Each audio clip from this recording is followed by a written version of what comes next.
Hello good evening friends, I hope आप सभी अच्छे होंगे। So you are all welcome to another video lecture on the smart classes.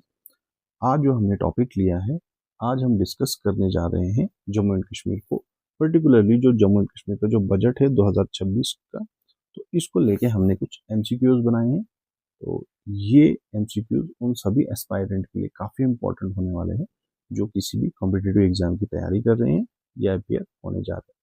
Already हमने union budget 2026 में जो पेश किया गया गवर्नमेंट ऑफ इंडिया का, उसको लेके भी हमने ऑलरेडी डिटेल्ड में वीडियो बनाई हुई है और एमसीक्यूज भी बनाए हुए हैं। तो मेरी आपको ये सजेशन रहेगी कि आप उसको भी जरूर देख लें।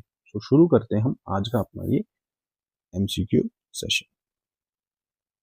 पहला क्वेश्चन है, the total budget outlay of Jammu and Kashmir for financial year 2026-27 is. जो टोटल बजट रखा गया है जम्मू एंड कश्मीर के लिए जो फाइनेंशियल ईयर 2026-27 का, वो कितना है? वो है 1,13,767 करोड़, यानी 1,13,767 करोड़।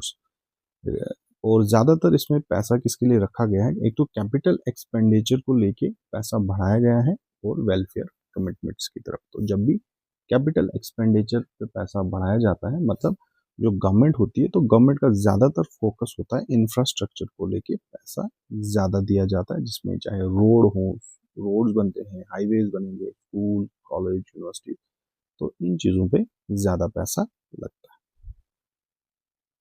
अगला question, the estimated GSDP of Jammu and Kashmir for financial year 2026-27। जो जम्मू एंड कश्मीर की जो जीडीपी है, वो कितनी एस्टिमेट की गई है?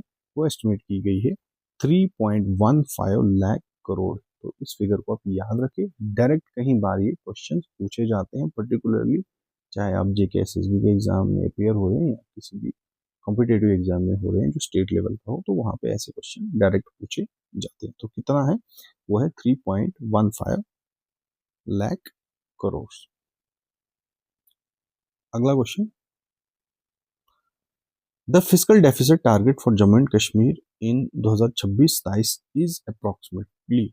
जो फिजिकल डेफिसिट 2026-27 में जो इसका जो टारगेट रखा गया है, वो कितना है? वो रखा गया है 4.6% जीएसडीपी, यानी 4.6% किसका? जो स्टेट की जीडीपी है। तो इतना जो है वो टारगेट रखा गया है फिजिकल डेफिसिट का। यहाँ पे बात हो रही है फिजिकल डेफिसिट की। इस चीज को हम समझते हैं थोड़ा। जैसे डेफिसिट का मतलब होता है कमी या घाटा, आप कह सकते हो। तो फिजिकल डेफिसिट को हम कैसे कैलकुलेट करते हैं? देखिए, फिजिकल डेफिसिट को कैलकुलेट करने का आसान तरीका है। कोई भी देश होता है, कोई भी कंट्री हो, तो वहां पे कोई ना कोई हमारी इनकम होती है उस देश की, और साथ में होता है एक्सपेंडिचर। तो ये चीज आपने याद रखनी। अगर इनकम यानी जो कमाई हो रही है, अगर कमाई हमारी ज़्यादा है, यानी इनकम जो है वो ज़्यादा है और एक्सपेंडिचर हमारा कम है, इसका मतलब जो बजट होगा वो सरप्लस में होगा, कोई डेफिसिट नहीं आएगा।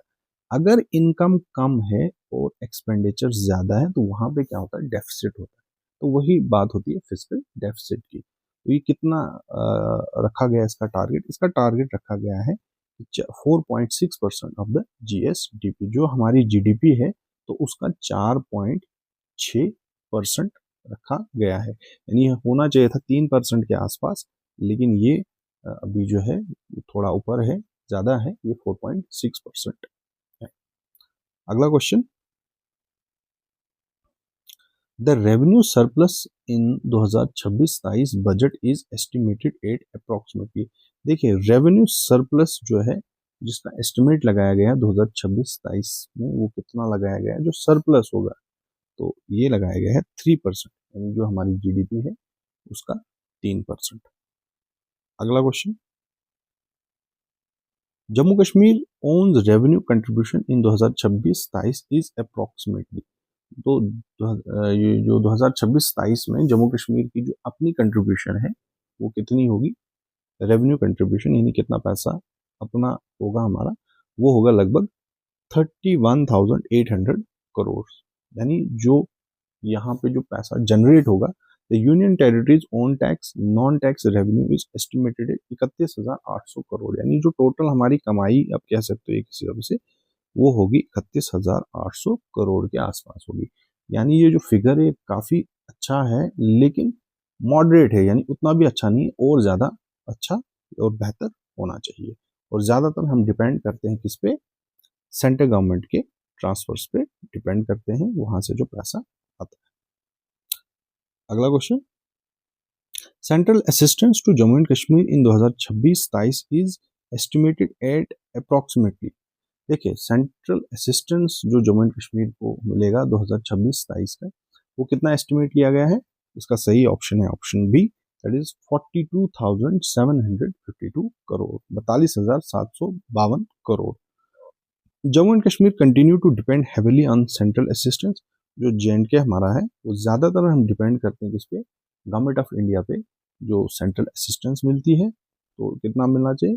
वो एस्टिमेट किया गया 42,752 करोड़ के आसपास, apart from central sponsor scheme fund. देखिए यहाँ पे इस चीज़ को आप थोड़ा नोट करिए, यहाँ पे ये कई बार इसको ये पूछते हैं, बात यहाँ पे होती है that is central sponsor schemes की और ये सेंट्रल असिस्टेंस। तो ये दोनों जो है अलग अलग चीजें हैं। जो सेंट्रल असिस्टेंस होता है, यहाँ पे टोटल फंडिंग होती है गवर्नमेंट ऑफ इंडिया की, यानी सेंट्रल गवर्नमेंट की 100%। और जो ये सेंट्रल स्पॉन्सर्ड स्कीम्स होती हैं, तो यहाँ पे क्या होती है कि इसमें कुछ हिस्सा, कुछ जो फंडिंग होती है वो सेंटर करती है और बाकी जो है वो यूटी या स्टेट करती है। तो पर्टिकुलरली इसमें फंडिंग का पैटर्न रहता है 90% सेंट्रल गवर्नमेंट का और यूटी और स्टेट का लगभग 10% होता है। अलग अलग स्टेट में ये वेरी करता है। तो इस चीज को आप याद रखें कि सेंट्रल स्पॉन्सर स्कीम्स और सेंट्रल असिस्टेंस में क्या फर्क है। अगला question, under the 2026-23 budget how many anganwadi centres are propose to be upgraded. तो 2026-23 के बजट में कितने ऐसे आंगनवाड़ी सेंटर्स हैं जिनको अपग्रेड किया जाएगा, यानी उनका प्रपोजल रखा गया है, तो वो तकरीबन होगी 1000 के करीब। अगला question, which of the following welfare measure has been announced for Antyodaya Anna Yojana families. तो कौन से ऐसे वेलफेयर मेजर्स लिए गए हैं इसके लिए, उन लोगों के लिए जो बिलोंग करते हैं AAY फैमिलीज से। तो इनके लिए लिया गया है, इसका सही ऑप्शन होगा option B, 6 free LPG cylinder annually. तो इनको 6 LPG सिलेंडर जो हैं वो दिए जाएंगे हर साल। अगला question, trauma centre are propose to be established eight.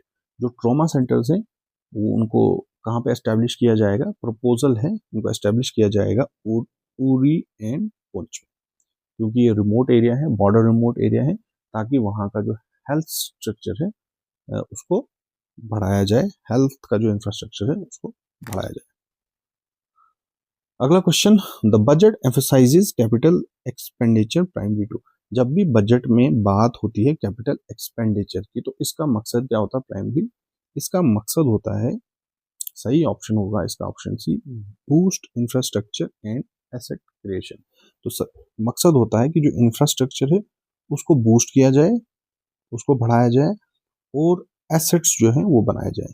तो कैपिटल एक्सपेंडिचर में ज्यादातर फोकस किस पे होता है? फोकस ऑन रोड बनाए जाते हैं, हॉस्पिटल, पब्लिक ट्रांसपोर्ट, इंफ्रास्ट्रक्चर, जिससे क्या होता है कि जो इकोनॉमिक ग्रोथ होती है, यानी लॉन्ग टर्म इकोनॉमिक ग्रोथ होती है, उस एरिया की डेवलपमेंट होती है और साथ में एम्प्लॉयमेंट भी जनरेट होती है। तो जब भी बात ये कैपिटल एक्सपेंडिचर की कोई सरकार करती है, तो उसका मतलब जो सरकार की मंशा होती है, उसकी मंशा जो होती है वो जो है इंफ्रास्ट्रक्चर को बढ़ाना होता है। अगला क्वेश्चन,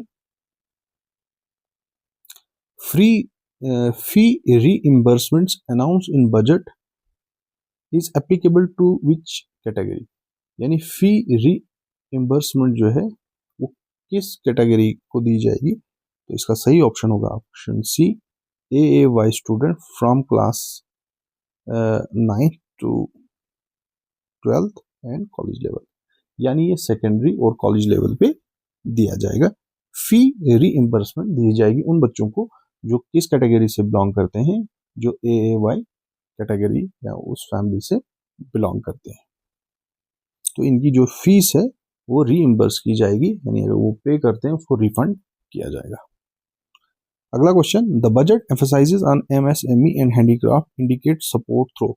तो बजट में बात हुई है MSME सेक्टर पे और हैंडीक्राफ्ट को लेके, तो वो सपोर्ट जो है किसके थ्रू किया जाएगा? That is JKTPO and unity mall initiative. The Jammu and Kashmir trade promotion organisation यानी JKTPO and unity mall project aim to promote local craft, ये लोकल क्राफ्ट जो है यहाँ के उनको प्रमोट किया जाएगा, जीआई प्रोडक्ट्स को, एंड एमएसएमई मार्केटिंग को प्रमोट किया जाएगा। अगला question, the revenue surplus indicate, अगर बात कहीं हो रेवेन्यू सरप्लस की बात आ जाए तो उसका क्या मतलब होता है? इसका सही ऑप्शन होगा ऑप्शन बी, कि रेवेन्यू रिसीप्ट जो होती हैं आर अगर वो ज्यादा हो जाए रेवेन्यू एक्सपेंडिचर से, आरई से, तो इस चीज को अपने याद रखना है। तो तब होता है आपका रेवेन्यू सरप्लस। अगर रेवेन्यू रिसीप्ट ज्यादा हो जाए किससे? रेवेन्यू एक्सपेंडिचर से ज्यादा हो जाए। इसको अगर हम थोड़ा समझते हैं तो रेवेन्यू रिसीप्ट का क्या मतलब होता है? जब हम बात करते हैं रेवेन्यू रिसीप्ट की, आरआर की, तो इसका मतलब होता है, रेवेन्यू रिसीप्ट मतलब होता है जो सरकार की इनकम होती है, चाहे वो टैक्स, जैसे इनकम टैक्स हो गया आपका, इनकम टैक्स, उसके अलावा जीएसटी, डिविडेंड्स, लोन्स, तो इनसे जो सरकार को कमाई होती है वो होती है रेवेन्यू रिसीप्ट, उसको बोलते हैं कमाई। तो रेवेन्यू एक्सपेंडिचर का मतलब होता है जो डे टू डे खर्चा होता है सरकार का, जैसे सैलरीज देनी है एम्प्लॉइज को, पेंशन देनी है, सब्सिडीज वगैरह। तो अगर हमारा रेवेन्यू रिसीप्ट यानी जो कमाई है वो ज्यादा है और रेवेन्यू एक्सपेंडिचर हमारा कम है, तो उस केस में हम कहते हैं कि वहां पे रेवेन्यू सरप्लस है, यानी पैसा ज्यादा है। इस चीज को आप याद रख सकते हो। अगला question, the expected GSDP growth rate for 2026-27 is approximately, तो 2026-27 के लिए जो जीएसडीपी ग्रोथ रेट है वो कितनी ये रखी गई है, एक्सपेक्ट किया गया है 9 से 10%। ठीक है, तो ये की गई है जम्मू एंड कश्मीर को। पर्टिकुलरली कौन कौन से सेक्टर्स में ये उम्मीद लगाई जा रही है कि रिकवरी हो रही है, जैसे टूरिज्म, जम्मू कश्मीर में खासतौर पर टूरिज्म हो गया, सर्विस सेक्टर हमारा, कंस्ट्रक्शन और इंफ्रास्ट्रक्चर सेक्टर्स में ज्यादा बूस्ट होगा। अगला question, the overall theme of Jammu and Kashmir budget 2026-27 can best be describe, जो थीम है बजट 2026-27 का, तो उसको हम कैसे डिस्क्राइब कर सकते हैं? इसका सही ऑप्शन होगा आपका ऑप्शन सी, यानी इंक्लूसिव ग्रोथ। यहाँ पे बात हुई है इंक्लूसिव ग्रोथ की। इंक्लूसिव ग्रोथ का मतलब होता है कि जिसमें हर शख्स, हर बंदे का ख्याल रखा जाता है विद वेलफेयर, ताकि उनका वेलफेयर हो, विद फिजिकल प्रीड्यूरेंस, और जो घाटा हो जैसे फिजिकल डेफिसिट हो तो उस पर भी ध्यान दिया गया। तो इसका सही ऑप्शन होगा ऑप्शन सी। तो ये आखिरी क्वेश्चन था इसका। सो आई होप कि जो हमने ये एमसीक्यूज जो है वो, जो हमने ये एमसीक्यूज डिस्कस किए जम्मू एंड कश्मीर बजट को लेके, तो इससे आपको काफ़ी हेल्प मिलेगी।